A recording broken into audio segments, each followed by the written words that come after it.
আসসালামু আলাইকুম। আমি অ্যাডভোকেট খন্দকার শাহরিয়ার। আজকে আমি যে বিষয়টা নিয়ে কথা বলবো সেটি হচ্ছে যে কখনো কখনো কোনো জোট, হোল্ডিং বা ভূসম্পত্তিতে কোনো রায়ত বা ভূমির মালিকের কিন্তু স্বার্থ বিলুপ্ত হয়। কোন কোন ক্ষেত্রে এই ধরনের ঘটনা ঘটতে পারে সেই বিষয়টা নিয়ে আমরা খুব সংক্ষেপে আলোচনা করবো। সবাই সঙ্গে থাকবেন। তো আমরা প্রথমেই আমাদের আলোচনার বিষয়টা বলেছি যে আসলে কখন কখন একজন রায়তের বা ভূ মালিকের তার জোট থেকে তার স্বার্থ বিলুপ্ত হয়ে যায় এবং এই স্বার্থ সরকারের বরাবর ন্যস্ত হবে।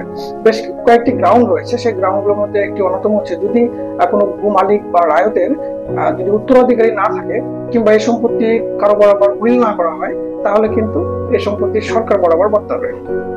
এর বাইরেও রয়েছে যদি কোনো এরকম হয় কখনো রায়ত যদি রাজস্ব কর্মকর্তা বরাবর সম্পত্তি অর্পণ করে ইস্তফা দেন, তাহলে কিন্তু এই সম্পত্তির মালিকানা বা স্বার্থ তার বিলুপ্ত হবে এবং সরকার বরাবর ন্যস্ত হবে। আরেকটি কারণ রয়েছে, যদি খাজনা না দিয়ে সে যদি ভূমি ত্যাগ করে কিংবা সে নিজে কিংবা তার পরিবার কিংবা কর্মচারী, শ্রমিক, অন্য কোনো ব্যক্তি দ্বারা যদি তার সম্পত্তি 3 বছর পর্যন্ত চাষাবাদ না করে, তাহলে কিন্তু রায়তের বা সম্পত্তির মালিকের স্বার্থ বিলুপ্ত হতে পারে।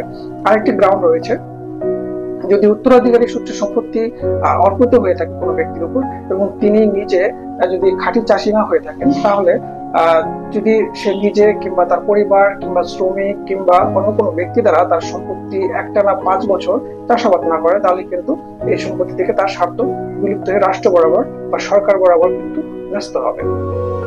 এইসব ক্ষেত্রে যদি আমরা দেখি যে কখনো কখনো যদি এরকম হয় যে আমরা যে শেষে যে গ্রাউন্ডটা বললাম, উত্তরাধিকারী সূত্রে সম্পত্তি পাওয়ার পর সে যদি 5 বছর চাষাবাদ না করে, তাহলে সম্পত্তি কিন্তু সরকারের বরাবর বর্তাবে। তাহলে এই ক্ষেত্রে তাদের করণীয় কি থাকবে? আসলে এক্ষেত্রে আমরা যদি আইনকে দেখি, তাহলে কিন্তু রাজস্ব কর্মকর্তা যে যিনি হচ্ছে যে এই ধরনের আদেশ দিবেন, সরকারের বরাবর সম্পত্তি অর্পণ করার জন্য যে আদেশ দিবেন, তার যে সিনিয়র অফিসার আছেন তার বরাবর কিন্তু এই আপিল করা যাবে।